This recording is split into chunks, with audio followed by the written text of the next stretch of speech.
You're listening to the Daily Nugget. It is Tech Thursday. It is also September 19th. It is a good day to be with us on the Daily Nugget. We have Andy, Janelle, and Jenn with us as usual. My name's Sam. Today, we're going back to the future. We have to go back. We must go back to the future. This is the future of robo-taxis.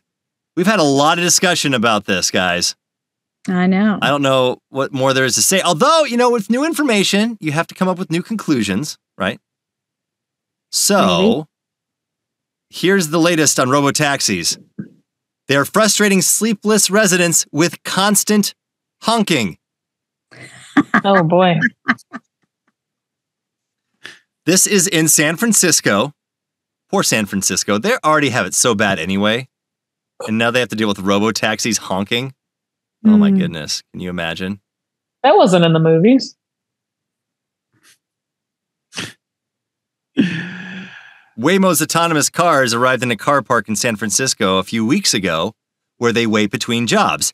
However, the cars were installed with an update that made them beep their horns whenever another car reversed close to them. Let's see here. Should we see a video? Oh, Beep, man. beep. Herk. Is it gonna swear at me?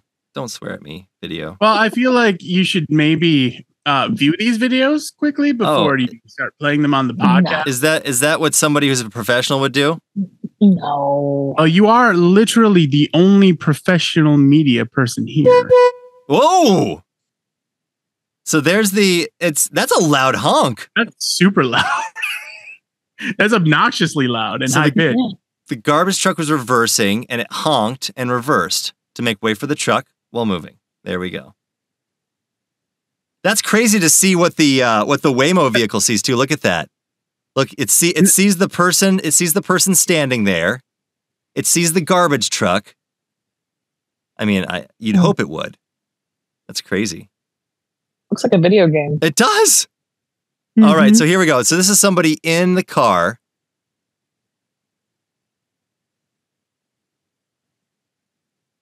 Oh, perfect. Okay, no, they're talking. I don't want to do it. I don't want to do it. I don't want to risk it. Here we go. Okay, here we go. So this is at 4 a.m. There they are parking in the parking lot.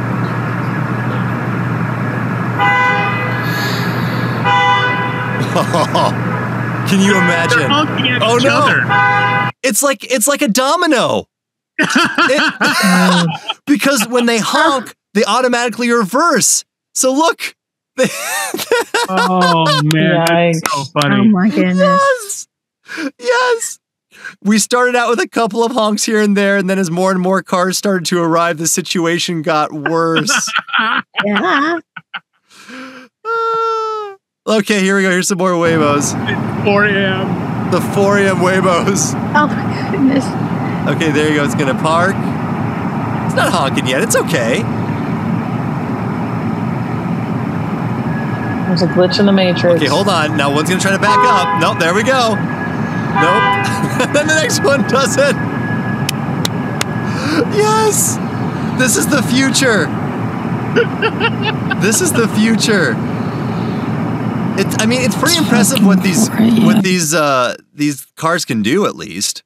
Well, yeah, but you would think that I know for a fact that they're all on the same network. They would actually, there's got to be some sort of software fix for that to just be like, hey, the car is moving backwards, move backwards because it's on this network. It looks like they're all following each other around, driving around in circles. I don't understand why anybody would. No, I wouldn't do it. Still wouldn't do it. You wouldn't ride in it, or you wouldn't want to live by this this parking garage. Yes, I would not want to do either. They say so. The Google owns these cars, and they say that the honking problem is now fixed. We recently introduced a useful feature to help avoid low-speed collisions by honking if other cars get too close while reversing toward us. It's been working great in the city, but we didn't quite anticipate it would happen so often in our own parking lots. Yeah, they're honking at each other. It's like, you guys know you're there. As the cars left the garage at 4 a.m. Wednesday, the honking did appear to be solved. This person confirmed to her hundreds of live viewers, these people were live watching this live stream at 4 a.m. to see what would happen. Go to bed. Yeah. If that's what you're doing at 4 a.m., you need better things to do with your life. There's times, I mean, I'm sure we've all done it, where you know you're staying up too late. And you realize, I should just go to bed. Yeah, if you're watching a live stream of robotic cars honking. That actually reminds me of back in college, the room we lived in was right above kind of the apartment garage. And so whenever somebody came in, we would hear the garage door open right underneath our beds. And we'd hear cars that were obviously too low to the ground to get up the ramp to go. So you just do crunch. And then my favorite was there was this one girl in college. Her name was Allie. And she had this little car that just didn't have enough power. So when that ramp got icy, we would hear the garage door open. And then we'd hear her take kind of a running, kind of try to rev up and get up the ramp. Mm-hmm.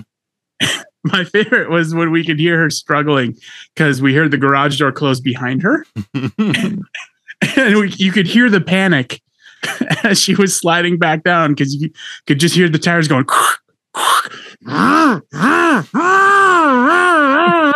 I'm pretty sure she slowly slid it back into the garage a couple of times. Mm-hmm. But whenever that happened, one of us would go, "Oh, Allie's trying to leave."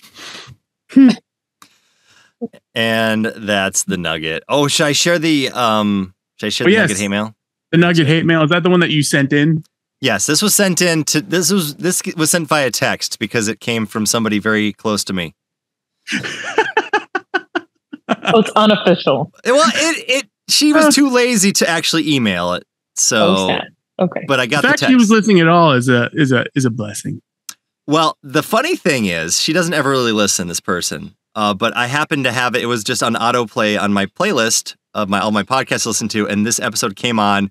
And of course, it's the part where I'm talking about her. I don't talk about my wife very often. Oops. But this is her response. You'll Busted. know. She said, "Dear Andy, if you had more murder plus Korean drama romance with a touch of royal history, I might spend more time listening to your podcast. Instead, I am forced to spend my time roaming Temu, looking for incredible deals such as kitchen gadgets that I will only use once, but not feel guilty about because it only cost me $3 to buy. Also, I can only hear Sam use the word throbber once a year and I hit my quota." I get it. So does this mean she didn't make it to the episode about your backyard? No. No. She heard the throbber episode and she was out. Okay. She's like, "Nope, All I'm right. out." I get it. I understand. Dude. Okay. Which means she will miss the cucumber episode, which is probably good. I want to give a shout out to my dad. Oh yeah. Because Andy was over at my place not long ago. My parents showed up and my dad was asking us about the throbber episode. He thought it was hilarious. No. And he knew everyone's name. Like he is a loyal listener. Yeah. Really? I was so excited to hear a shout out. Shout out to you, Dad. Thanks for listening. He's up there with Kayla in the Mount Rushmore of listeners.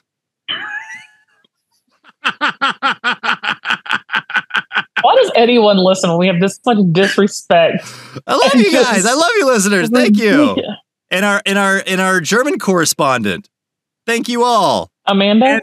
Yes. Amanda is our German correspondent. I don't have to say her name. She's our German correspondent. Did you know her name? I didn't have to say it.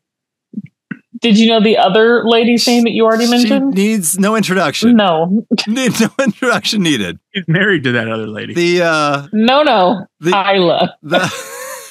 Kayla? The legend lives on. You know, there's people that just transcend name. I got a few names for you.